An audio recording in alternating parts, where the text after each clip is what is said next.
Well, the part of that excerpt and what the legend here talked about was the advice he gave to Ambazonians as regards what they should do, which is this letter we've been talking about. And when I say our viewers might not understand what this letter is about, to break it down, it is part of the recommendations that Professor Lennox Hines gave, talking about writing these petitions to congressmen and women about the Kansas City Free. Now, this is basically what the letter is about. And here we have a proactive government of Ambazonia. When people think it is just mere words going out, no, Ambazonian's government, led by President Sacco, took that very actively, and already there has been several templates created for Ambazonians who are willing to make this petition to congressmen and women. And it is just interesting and it is very captivating to see how proactive the government of Ambazonian has been about the recommendations by Professor Lennox Hines.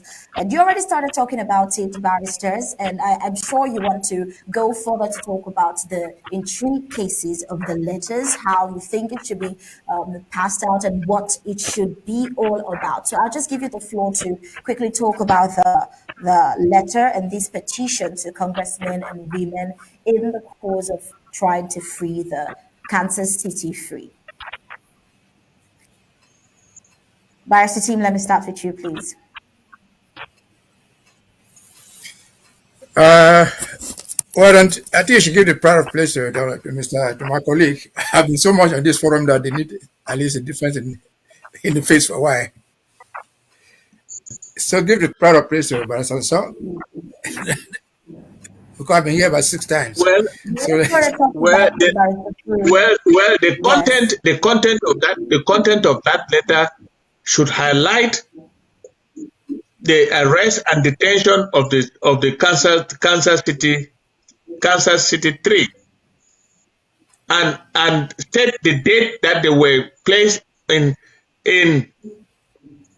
pre-trial detention, and that thing that they have not had a day in court for more than a year, and that is in violation of their due process right. Second, that these people have been arrested and indicted in contravention to the practice that has been taking place in the United States.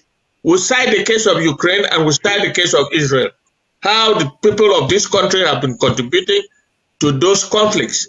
Why can we not contribute to self-defense our people on the ground? That letter should not contain any language that is uncalled for.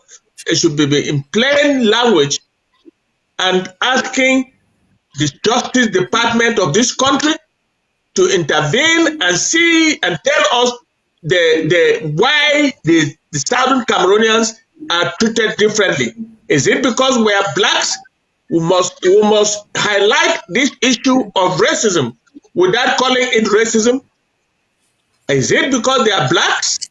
Is it because they are from Southern Cameroon? Is it because the United States has a relation with La République de Cameroon that goes beyond the violation of human rights, that the right to self-determination has been suppressed, and the United States has acquiesced to that suppression? All those are the elements that will come in the letter. And I must say that I read one of the letters and it was quite inciting. It raised all these issues. And I think that the list you are just showing is what the government of the government of the Southern Cameroon and Ambazonia has done. And you see the list of congressmen and women that you are showing right now, and that is what has happened, and it will continue because this is an election year. And in the last paragraph, the person writing to say, this issue is so important to my basic rights and freedoms, in such that if you don't do anything to address the issue, don't expect me to vote for you. I mean, it tells the congressman that in this election year, They are a group of Americans who are Africans that have been treated differently, and that the Justice Department should address this issue before the elections. So that is, in a nutshell, what that letter should show. And I must say, like I said, the letters that are coming out now are very explicit. I'd like to congratulate Mbeseha, who is taking the lead on this, and she's doing very, very, very well. Thank you so much. Part of the yes, thank you too. Part of the things you talked about was adding the genocide library link to the letter that was said. Yes, and each of those letters should carry the genocide library. They should send that website to any congressman or any senator that is receiving that letter, so that he will open that's the website and see the genocide library and see how many of our people have been slaughtered by French Cameroon, and how we are doing everything to defend the population from being annihilated. And to do that, we are being persecuted in the land of the free, which is the United States. All right, thank you. Barrister Team, I believe you agree with the genocide library link as well being put in this petition, and what would be your reasons for that? Well, I've been singing the genocide library from day one. I'm sure I'm the first person who brought it up. But before I get there, what Madame Mildred, she did is a very good job. But don't forget, Dr. Mongwa, who sent out a template out there. People should use those templates. I didn't just say genocide library. I said in your introduction, you should make a statement that whatever thing the cancer three are going through in the United States, whatever thing they are being accused of, is based on a genocide being committed back home on their people. Which genocide? They have the right to defend their brothers, their sisters, their parents back home. That's paragraph 1 or paragraph 2, right up there. And insist for details what is happening, visit Ambassador Genocide Library .com, whatever, you put it there. They will look at it. It is self-explanatory. The guy looks at it first before we begin to hear why you want these guys to be released. Before we begin to look why they are even accusing them for doing. And that's very strategic. If I were the one writing, that's how I would do my own. I will introduce it with the genocide library. But not even, I don't need to talk Ukraine. I don't even know to talk Gaza. I would simply say that in these issues, the American government and the American citizens have never relented from going back home to assist their own people. For example, Ukraine. For example, Israel. Just give me an example. Don't make them to think that you're accusing them for anything. And then, in addition to these individuals, citizens of the United States from different countries, being allowed legally to go back home and assist their people in any form or shape, the American government, the federal government of this country, has always stood up for defense of human rights. They have stood against illegality. That's why they have supported Ukraine. The language you put in this thing is very important. That's why they are supporting Ukraine. They are giving taxpayer money to Ukraine to defend themselves. And you don't see any difference. What is an invasion and what is an assimilation?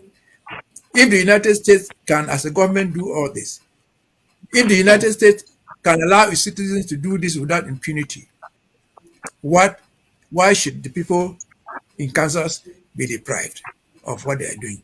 And it is clear there. We are not accusing them. They write there in the indictment that they were chairpersons of groups, legalized groups, raising money officially and sending the money out officially. The money laundering does not apply there. They raise the money officially in American banks, send it out officially to assist the people. And so, what is the crime of money laundering there? These Correct. people they were helping are the ones that are the victims' home. They didn't do this to anybody in the United States. So, how can they be a threat to witnesses, any Yeah. possible witnesses who are right away thousands of miles in Cameroon? That they are living in the United States in different cities. That will be a threat to them. And put one page is enough. As I said, what we write or what we communicate with these American people, it's not going to make a very lengthy story. In fact, if we were to be explaining the genocide library, it would take 10 pages. But that's thing enough. When they click the button, they open it, they understand many things. That's the goal. Uh, and then we conclude somewhere by saying that, look, we know that the American like justice, but justice should not always be done. It should be seen to be done. Incarcerating people for years who are just suspects when they are capable of posting bail is just unjust. That's mental torture. That's mental torture Actually. because you are trying, you can add this. It looks as if the system is trying to force them to plead guilty just for their own freedom. This will ring some sense. Imagine, I mean, American politicians, senators, and they are educated people. Big lawyers are among them. They are very educated. They're not villagers who are farming somewhere in Bulu land there. They are very educated people. They understand these things. And they are used to these things. Again, back to the segment I put there. From that segment of what happened, according to our guest, to George Washington, he cited that example, and Mandela. It just reminds us that the journey to freedom is never cheap. It's always expensive. The Americans, I don't know where they have records of how many people died in the fight against the British to set them free. George Washington was just lucky to survive. In South Africa, I'm not sure you can count how many people died in the apartheid. Mandela was just lucky to survive. So this freedom is expensive in terms of money, it's expensive in terms of human life. And so that is a lesson to us.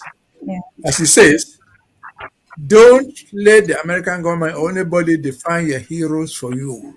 And he says, don't abandon your own heroes. Support them. Because they are your own heroes. Tomorrow they'll be the heroes. I don't know what we'll do to them. We will get to boy. Whether we'll pull off some federal buildings and name them after them. Some roads, some high big streets, whatever. But something will be done in their honor. That's a fact. So I think that's what we should take in our heads as we write our letters. We're just giving an outline. We're not going to write for everybody. But with this outline, you can add, you can subtract, you can do anything. But that should be the general approach. Thank you.